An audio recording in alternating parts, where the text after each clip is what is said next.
Kripashankar NMIMS मंथन में आपका हार्दिक स्वागत करता हूं। प्यारे बच्चों, इस समय बिहार मेधा छात्रवृत्ति परीक्षा यानी कि बिहार एनएमएमएस एग्ज़ाम का डेट आ चुका है। बहुत जल्द उसका परीक्षा होने वाला है।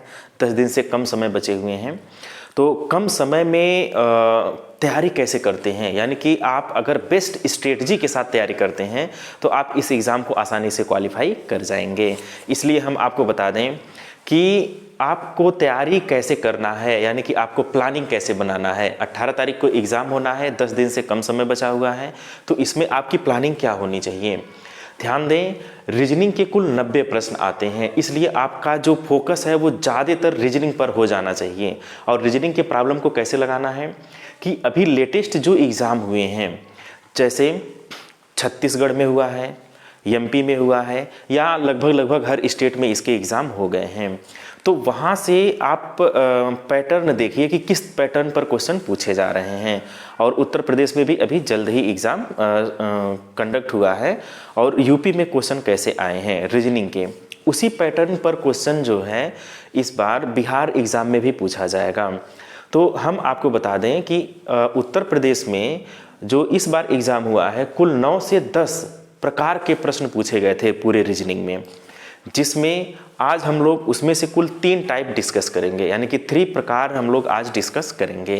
तो जो पहला प्रकार था वो ये है कि कोई 4 पद में से 3 समान होता है, 3 समान पद दिए रहते हैं। यानी कि जो पहला टाइप है, आप ध्यान से देखें, 3 पद समान हैं और चौथा भिन्न है। तो 3 सिमिलर पद हैं और 1 भिन्न पद है, इसी को आपको ढूंढना रहता है। 3 समान पद हैं, 1 भिन्न रहता है, और उसी भिन्न पद को आपको ढूंढना रहता है। ये पहला टाइप हो गया। जो दूसरे टाइप का क्वेश्चन पूछा गया था, उसमें ये पूछा गया था कि दो पद, जैसे ए और बी में जो अनुपात है वही अनुपात सी, और यहाँ पे क्वेश्चन मार्क है, इसमें भी है। तो ये जो लुप्त संख्या है यहाँ पे क्वेश्चन मार्क, इसी को आपको फाइंड आउट करना है। जिस रेशियो से, जिस अनुपात से ए का संबंध बी से है, उसी प्रकार सी का संबंध क्वेश्चन मार्क से है, यानी कि इसी क्वेश्चन मार्क को आपको फाइंड आउट करना होगा। 4 ऑप्शन दिए रहेंगे, उस ऑप्शन में आपको ढूंढना रहेगा। जो तीसरा प्रकार है वो है कुछ मैथमेटिकल ऑपरेशन दिए रहते हैं, जैसे प्लस माइनस, गुणा और भाग, प्लस माइनस, गुणा और भाग। यहाँ से जो प्रश्न पूछे जाते हैं, इसके चिन्ह का जो क्रम है वो क्रम गलत कर देता है, और उसी गलत क्रम को ही आपको सर्च करना होता है। यूपी में यहाँ से थोड़ा इस बार अलग ढंग से क्वेश्चन पूछा था, तो जब हम इस टाइप को बताएंगे तो हम आपको उस समय बताएंगे कि किस तरह के प्रश्न यूपी में पूछे गए थे। तो अगर आप Bihar exam, Bihar NMIMS exam अगर आप देना चाह रहे हैं 18 तारीख को, तो आप पहले यूपी के पेपर को अवश्य सॉल्व कर लीजिएगा, जिसमें हम कुछ इम्पॉर्टेंट प्रश्नों को आज हम सॉल्व करेंगे, और बेसिकली हम इन 3 टाइप के प्रॉब्लम को देखेंगे। चलिए शुरू करते हैं बिना समय बर्बाद किए। क्या क्वेश्चन पूछा हुआ था। अगर हम पहले टाइप की बात करें तो 3 समान और 1 भिन्न संख्या को हमें, या भिन्न आकृति को हमें सेलेक्ट करना है। ठीक है, जैसे यहाँ पे जो पहला क्वेश्चन पूछा हुआ था, ध्यान दें, ये लिखा है 11, 13, 15 और ये 17। ये 4 ऑप्शन है आपके, फर्स्ट, सेकेंड, थर्ड और फोर्थ। कह रहा है इसमें भिन्न बताइए। 3 समान है और 1 भिन्न है। तो आप यहाँ देख रहे हैं 11, 13 और 17, ये प्राइम नंबर हैं, अभाज्य संख्याएं हैं।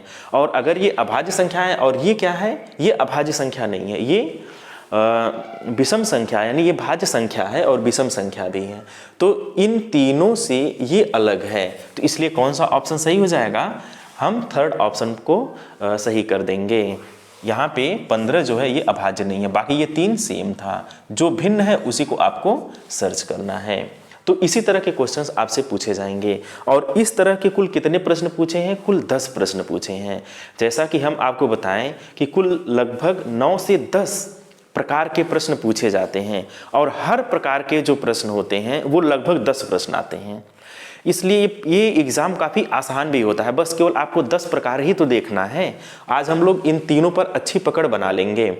आप इसके साथ साथ आप सीखेंगे कि हमें कैसे प्रॉब्लम को सॉल्व करना है। चलिए, इसका जो दूसरा क्वेश्चन पूछा था उसको हम लोग देखते हैं। दूसरा क्वेश्चन है लाल, नीला, पीला, हरा।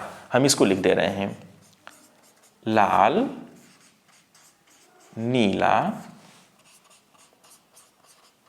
पीला और हरा।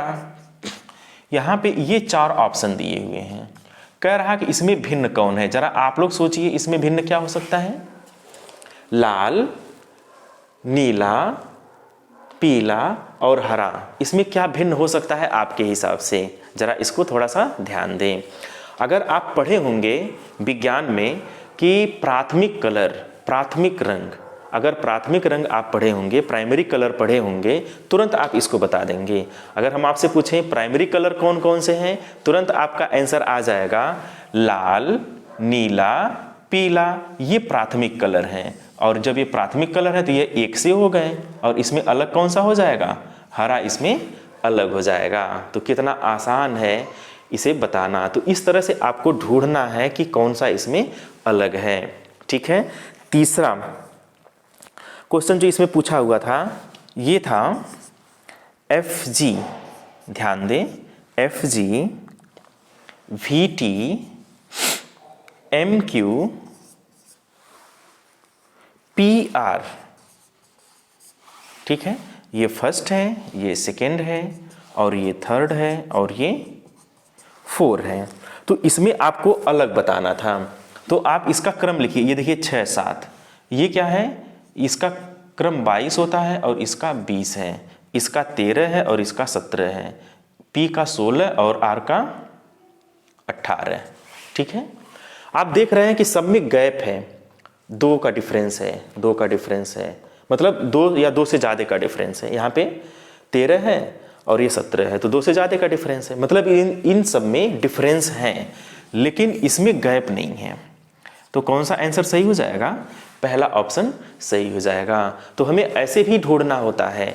बहुत सारे पैटर्न अगर आप नहीं फाइंड आउट कर पाते हैं, इसमें आप देखेंगे कि बहुत सारे पैटर्न नहीं मिल रहे हैं, कोई बात नहीं, इसमें गैप देख लीजिए, इन सब में गैप है, इसमें गैप नहीं है, तो ये अलग हो गया, इसको हम टिक कर देंगे। तो ऐसे ही क्वेश्चन इसमें पूछे गए हैं। जैसे एक क्वेश्चन है एशिया, अर्जेंटीना, ऑस्ट्रेलिया, अंटार्कटिका। ठीक है, एशिया, ध्यान दें, एशिया, जरा इस क्वेश्चन को आप लोग टिक करें, एशिया, अर्जेंटीना,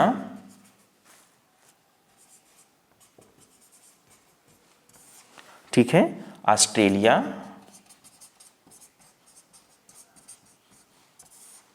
और अंटार्कटिका।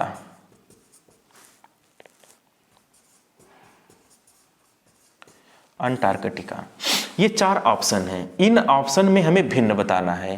तो आप देखते ही इसको भिन्न बता सकते हैं।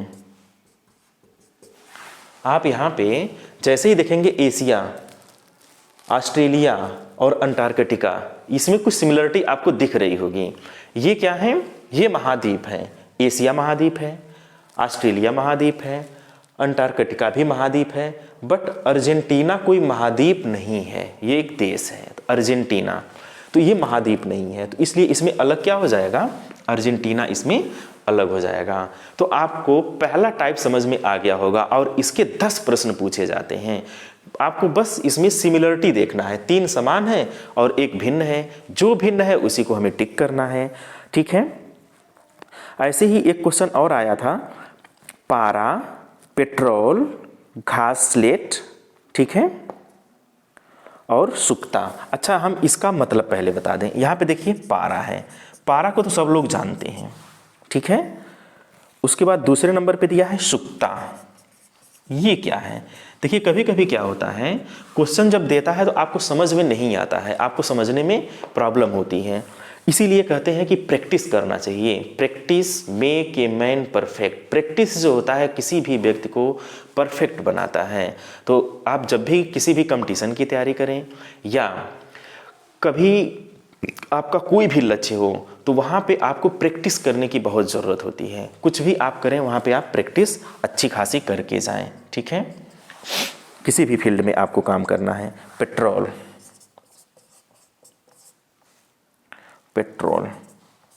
और जो चौथा है वो लिखा है घासलेट।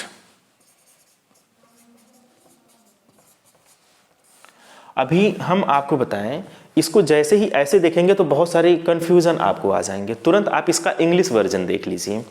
जैसे ही इंग्लिश वर्जन देखेंगे तो आपको घासलेट में कैरोसिन मिलेगा।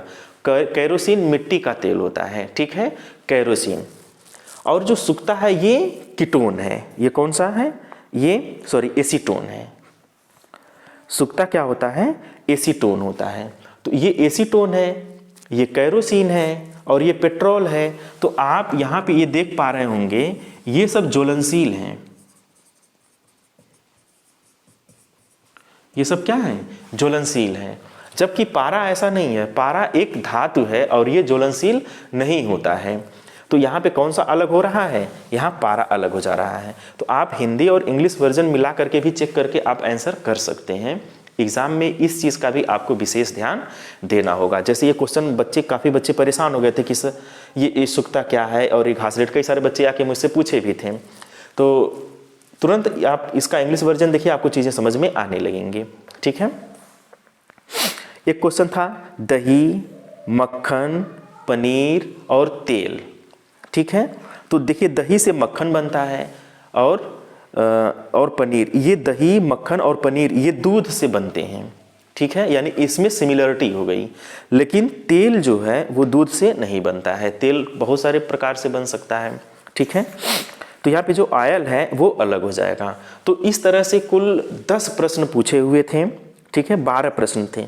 तो इन सभी प्रश्नों को आपको अच्छे से तैयार कर लेना है और आप इसकी अच्छी खासी प्रैक्टिस कर लीजिए। प्रैक्टिस करने के लिए हमारे चैनल पर इसके पहले मैंने बहुत सारे वीडियोज़ अपलोड किया है। उन सारी वीडियोज़ को आप देख लीजिएगा तो आपको रीजनिंग की एक बेहतर तैयारी हो जाएगी। आप 90 के 90 प्रश्न टारगेट करके एग्ज़ाम हॉल में आएंगे। अगर आप बिहार एग्ज़ाम दे रहे हैं तो आप हमारी सारी वीडियोज़ को देख लीजिए, क्योंकि यूपी और बिहार बिल्कुल सिलेबस सेम है, कहीं कोई सिलेबस में अंतर नहीं है। यहाँ तक कि अन्य स्टेट की भी अगर हम बात करें, हर राज्य में NMMS एग्ज़ाम का जो सिलेबस है वो बिल्कुल सेम है, ठीक है। और रीजनिंग का तो बिल्कुल सेम है, उसमें तो कुछ अंतर ही नहीं है। इसी पैटर्न पर हर जगह पूछे जाते हैं क्वेश्चन। तो इसलिए जो है आप पूरी वीडियोज़ को देख लीजिए, आप बहुत बेहतर एग्ज़ाम में करके आ पाएंगे। अभी भी आपके पास बहुत समय है और उन सारे वीडियोज़ को देखने के लिए आपको 1 हफ्ते का टाइम लगेगा, और जबकि आपके पास 1 हफ्ते से ज़्यादा का टाइम है, ठीक है। तो इसलिए आप पहले सारे वीडियोज़ को देख लेंगे तो आपको चीज़ें समझ में आ जाएंगी। और इसमें जो दूसरा टाइप है उसको देख लीजिए। दूसरा टाइप ये है कि दो संख्याओं में या फिर 2 राशियों का जो अनुपात है वही अनुपात तीसरी और चौथी राशि में है। तो जिसमें एक अज्ञात होता है, उसी अज्ञात राशि को आपको सर्च करना है। तो अब हम दूसरा टाइप अगर आपको बताएं तो दूसरे टाइप से भी क्वेश्चन पूछा हुआ था। क्या क्या क्वेश्चन पूछा था उसको हम लोग एक एक करके डिस्कस करते हैं। ये ठंड की वजह से थोड़ा इसको इरेज करने में दिक्कत हो रही है।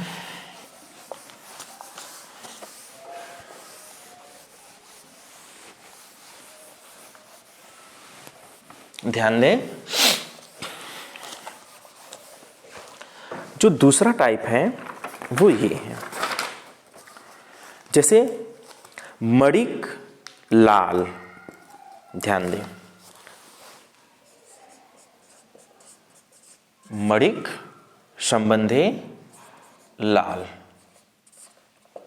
समानुपाते नीलम,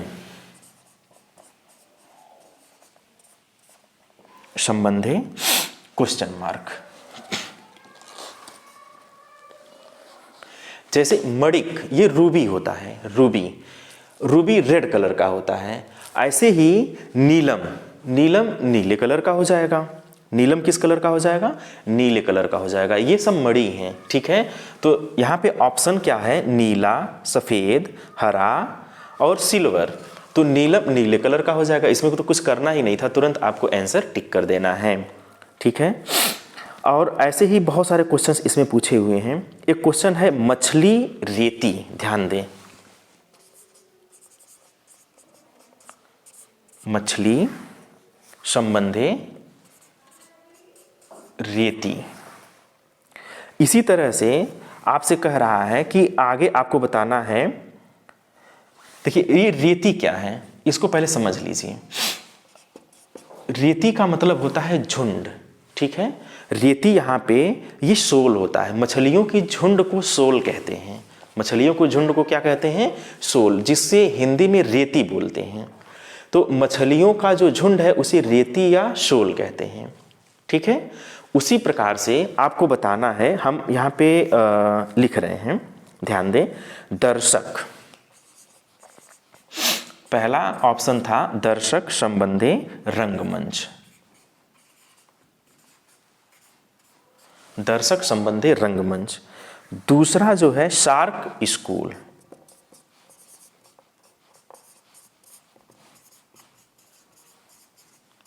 शार्क संबंधी स्कूल। और तीसरा है हाथी झुंड। तीसरा आपको आंसर दिख गया होगा, हाथी संबंधी झुंड। हाथी के समूह को झुंड बोलते हैं, हाथियों का झुंड। उसी तरह से जिस तरह से मछलियों के समूह को रेती कहते हैं, उसी तरह से हाथी के समूह को झुंड कहते हैं। तो यही ऑप्शन सही हो जाएगा।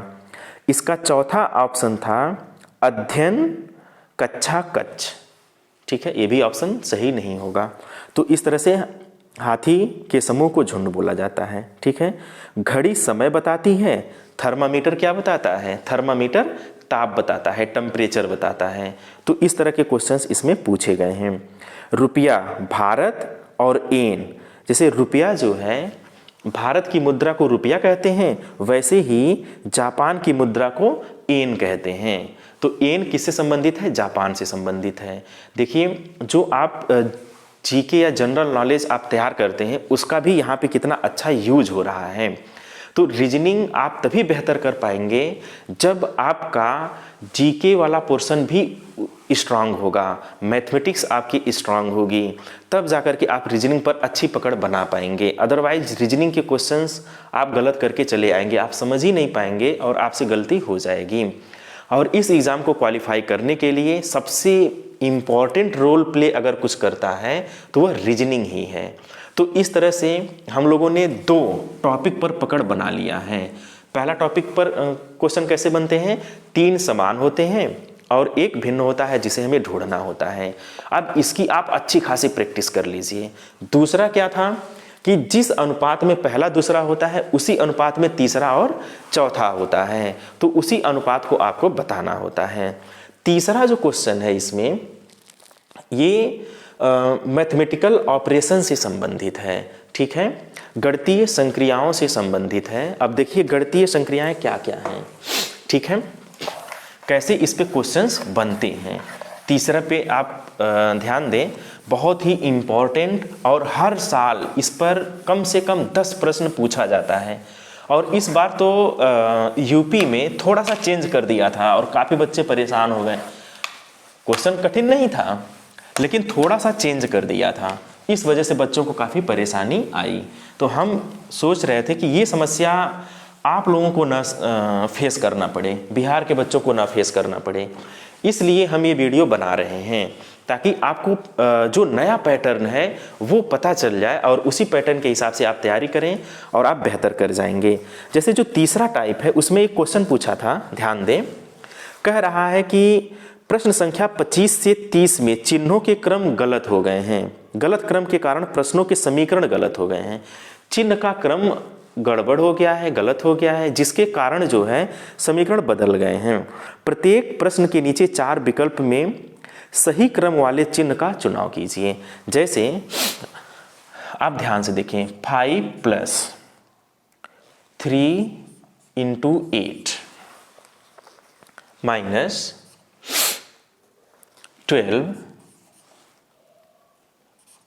Divided by 4 = 3। अब आप ध्यान से देखें, यहाँ पे जो पहला ऑप्शन दिया हुआ है प्लस और माइनस, प्लस और माइनस। आप पहले एक ही क्वेश्चन ध्यान से समझिए, आप 10 क्वेश्चन इससे आप लगा लेंगे, प्लस और माइनस। दूसरा जो है इसमें माइनस और भाग, माइनस और भाग। तीसरा इसमें जो पूछा है प्लस और गुणा, प्लस और गुणा।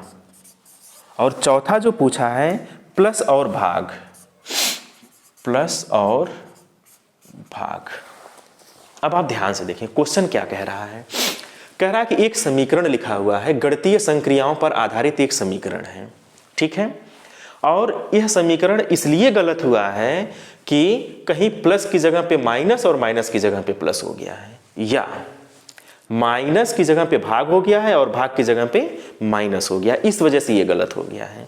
या प्लस की जगह पर गुणा और गुणे की जगह पे प्लस हो गया है, इस वजह से गलत हो गया है। या प्लस की जगह पे भाग हो गया है, भाग की जगह पर प्लस हो गया है, इस वजह से ये समीकरण गलत हो गया है। अब आपको ढूंढना है इन चारों ऑप्शन में। आप ऐसे ही देख करके गेस नहीं कर पाएंगे, इसलिए आप क्या करिए, आप एक एक ऑप्शन को पहले देख लीजिए। जैसे हम अगर प्लस और माइनस को चेक करते हैं कि जहाँ पे प्लस है वहाँ पे हम ऐसे पेंसिल से ये काम करिएगा, और उसी के ऊपर पेपर के ऊपर भी कर सकते हैं, या रफ साइड में आपको जगह मिलती है आप वहाँ पे कर सकते हैं।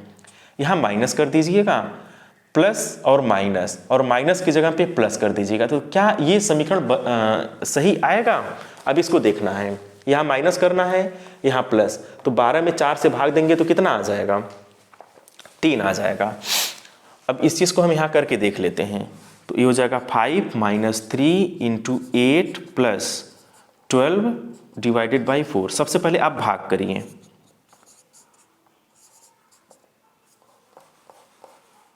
प्लस 12 में 4 से भाग देंगे तो 3 आ जाएगा, ठीक। 8 का 3 में गुणा करेंगे तो 5 - देखिए 24, और ये +3।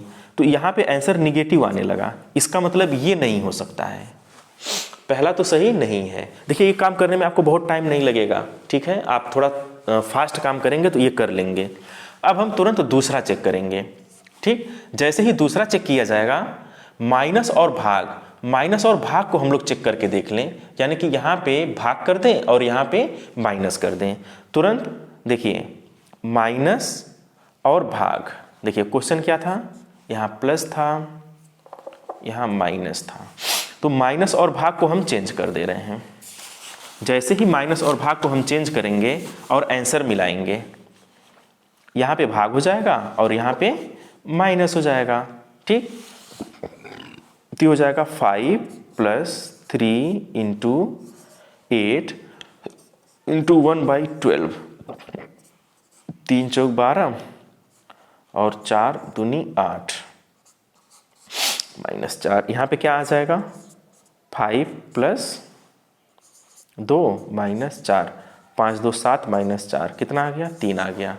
आप देख रहे हैं आंसर कितना आ रहा है? 3 आ रहा है। इसका मतलब कौन सा ऑप्शन सही हो जाएगा? दूसरा ऑप्शन सही हो जाएगा।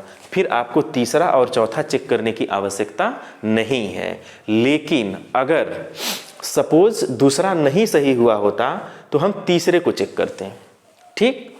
जब आप तीसरे को चेक करते और ये भी गलत हो जाता, सपोज ये भी गलत हो जाता, तब आप बिना सोचे समझे चौथे को टिक कर दीजिए, क्योंकि जब 3 गलत हो गया तो चौथा ऑटोमेटिक सही हो जाएगा, उसमें कुछ इब्बट नहीं है, बशर्ते आप सही क्वेश्चन लगाए हों, ठीक है।